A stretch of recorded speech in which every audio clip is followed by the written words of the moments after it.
parce que la vie m'entraîne et que je mets beaucoup de volonté à évoluer.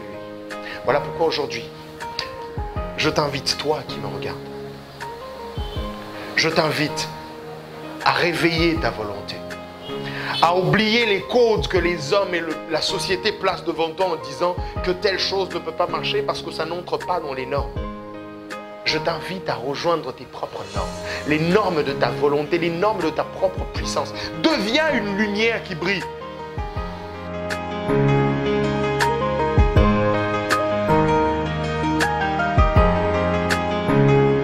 Bonjour et bienvenue à ce nouveau numéro de Joji Coaching.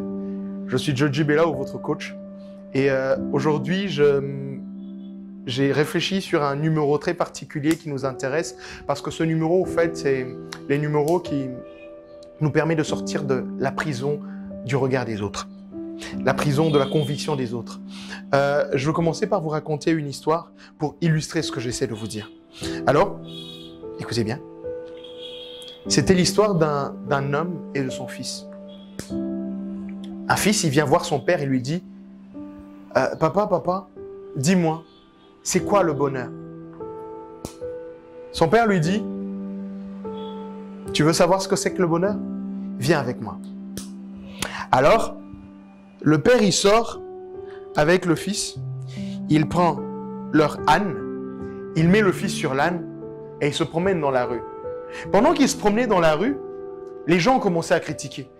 C'est quel genre de fils indigne qui n'a pas honte de monter sur l'âne alors que son vieux père fatigué doit marcher derrière lui.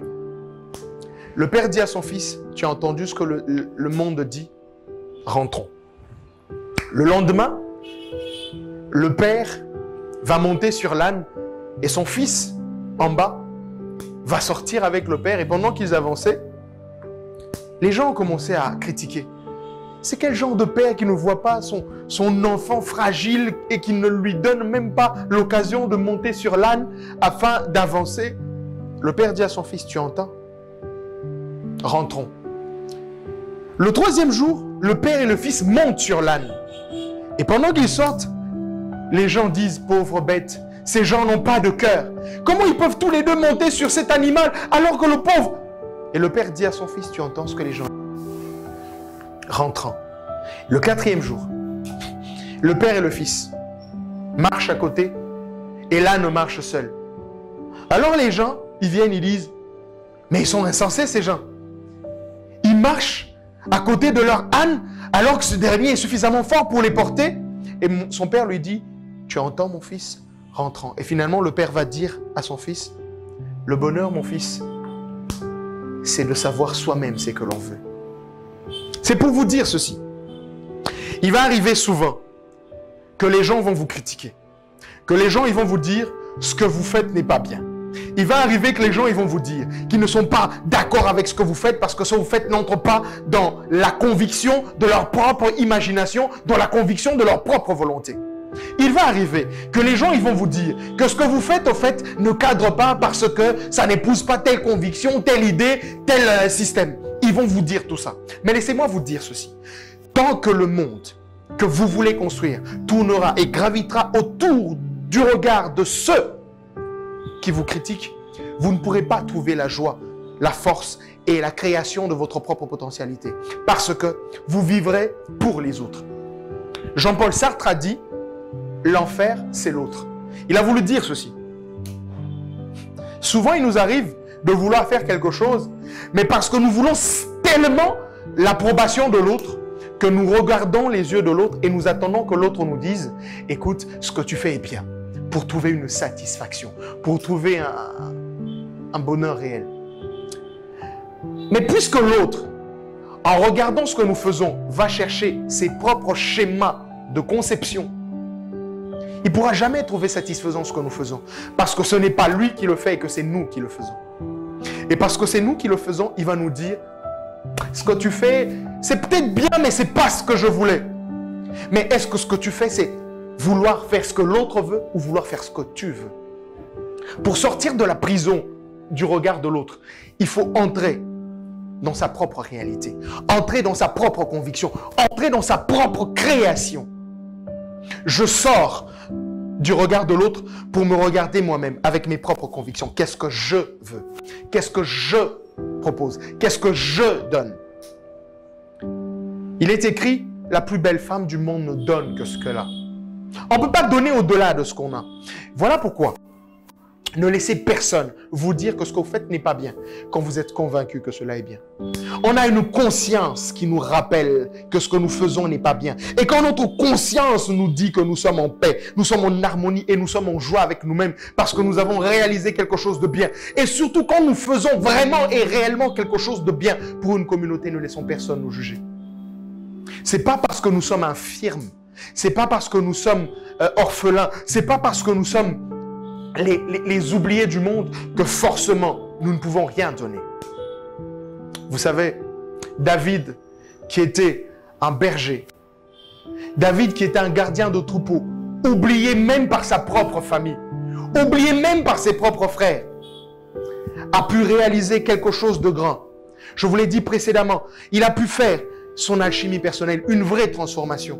Parce que David ne s'est pas inquiété du regard des autres. David ne s'est pas inquiété du fait qu'il sentait le mouton. Il ne s'est pas inquiété du fait qu'il ne savait... Non. David savait une chose. Je fais quelque chose et je le fais bien. Voilà pourquoi quand David s'est trouvé devant Goliath, il ne s'est pas dit le roi Saul tremble devant lui. Il ne s'est pas dit l'armée tremble devant lui. Qui suis-je? Non, il ne s'est pas posé cette question. Voilà pourquoi vous ne devez pas vous poser cette question vous-même. Vous devez simplement vous dire ceci. Je suis capable de le faire et je crois en moi. Je crois en ma propre potentialité. Je crois en ma propre force. Et votre force, votre potentialité va faire de vous des véritables guerriers. Devenez des guerriers qui portent leur propre lumière et qui étendent cette lumière pour éclairer les autres. Ainsi, votre vérité pourra sortir les autres de l'obscurité. Qu'est-ce que vous cherchez? Qu'est-ce que vous cherchez? Vous cherchez l'approbation des autres ou vous cherchez votre propre réalisation? L'enfer, c'est l'autre, c'est parce que l'autre vous juge. C'est parce que l'autre donne son avis. Et c'est parce que nous attendons tellement de l'avis de l'autre que souvent, nous agissons en fonction de l'autre. Nous agissons en fonction de la volonté de l'autre. Nous agissons en fonction de la pensée de l'autre. Nous agissons en fonction des idées de l'autre. Nous agissons en fonction de ce que la société considère comme étant correct, même si au fond de nous, nous sommes convaincus que ce n'est pas nous. Il me revient toujours au fait à penser à cette jeune fille qui m'a dit « Avec mes amis, je ne suis pas moi-même parce que je dois faire semblant ». C'est justement parce que nous faisons semblant que nous perdons notre propre force, nous perdons notre propre capacité. Je vous invite à sortir justement de la prison de l'autre et à devenir votre propre potentialité, à devenir votre propre réalisation, à devenir votre propre légende. Écoutez, prenez un bout de papier et écrivez votre légende. Écrivez votre histoire, écrivez votre vie et écrivez comment vous voulez la vivre. Écrivez qui vous voulez être. Ne vous laissez pas influencer par les autres parce que tel a fait 15 piercings à l'oreille droite que je dois le faire pour m'intégrer. Ce n'est pas parce que l'autre vous voit comme lui que vous vous intégrez. Parce que puisqu'il vous voit comme lui et que vous voyez comme lui et non pas comme vous-même, vous ne pouvez rien réaliser par vous-même. Le vrai bonheur, c'est de savoir ce que l'on fait. C'est de savoir ce que l'on veut et de le faire.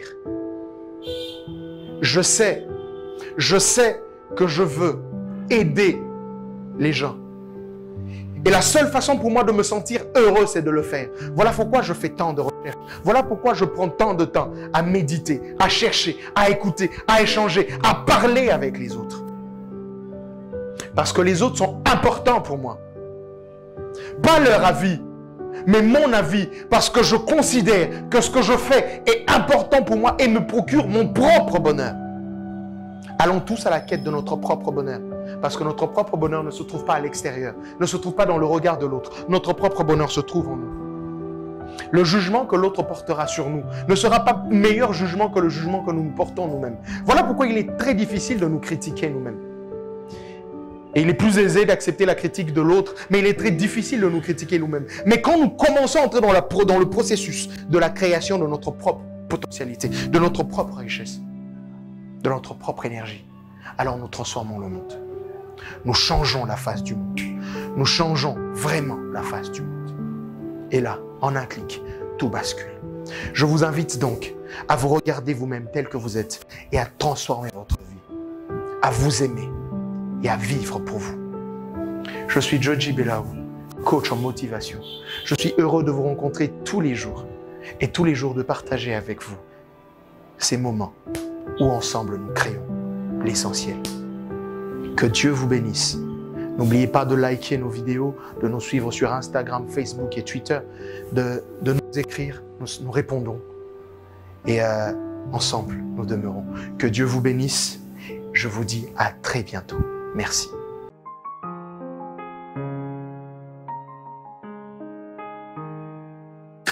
Parce que la vie m'entraîne et que je mets beaucoup de volonté à évoluer. Voilà pourquoi aujourd'hui, je t'invite, toi qui me regardes, je t'invite à réveiller ta volonté, à oublier les codes que les hommes et la société placent devant toi en disant que telle chose ne peut pas marcher parce que ça n'entre pas dans les normes. Je t'invite à rejoindre tes propres normes, les normes de ta volonté, les normes de ta propre puissance. Deviens une lumière qui brille.